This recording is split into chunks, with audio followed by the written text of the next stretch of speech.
Après tout, beaucoup de gens faisaient des rêves étranges pendant la grossesse.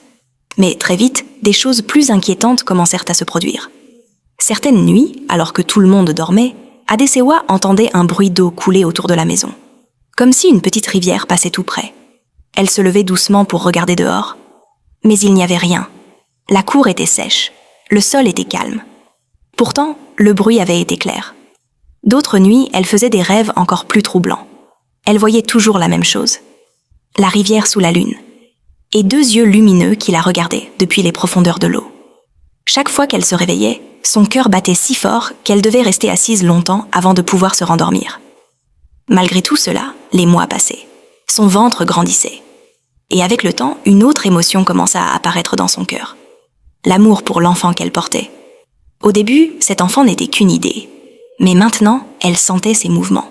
Parfois, le bébé bougeait doucement sous sa peau, comme un petit poisson qui nage dans une rivière calme. Chaque fois que cela arrivait, Adesewa posait ses mains sur son ventre et fermait les yeux. Elle sentait un amour immense naître en elle. Un amour plus fort que la peur, plus fort que la promesse, plus fort que tout. Et peu à peu, elle commença à se dire quelque chose. Peut-être que l'esprit de la rivière ne viendrait jamais. Peut-être que les esprits oubliaient parfois leur pacte. Peut-être que tout cela n'était qu'une vieille histoire. Mais au fond d'elle-même, une petite voix lui disait que les esprits n'oublient jamais. Les mois continuèrent de passer. Puis, finalement, le jour arriva. Une nuit, alors que la pluie tombait doucement sur les toits du village, Adesewa sentit une douleur traverser son ventre. Les femmes de la famille furent appelées immédiatement. Elles allumèrent des lampes à huile et préparèrent les herbes traditionnelles pour aider à l'accouchement. Toute la maison était remplie de murmures, de prières et de mouvements rapides. Après de longues heures de douleur, un cri remplit finalement la pièce. Le cri d'un nouveau-né. Une des femmes leva le bébé dans ses bras et sourit. « C'est un garçon. » Adesewa, épuisée mais heureuse, ouvrit lentement les yeux. Quand on posa l'enfant dans ses bras, elle sentit immédiatement son cœur se remplir d'une joie profonde. Le bébé était magnifique. Sa peau sombre brillait doucement à la lumière des lampes.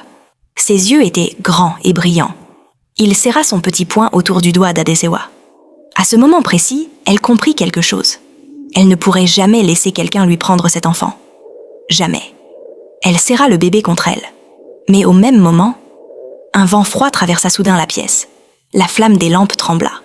Et quelque part, très loin dans la nuit, on pouvait entendre le bruit d'une rivière qui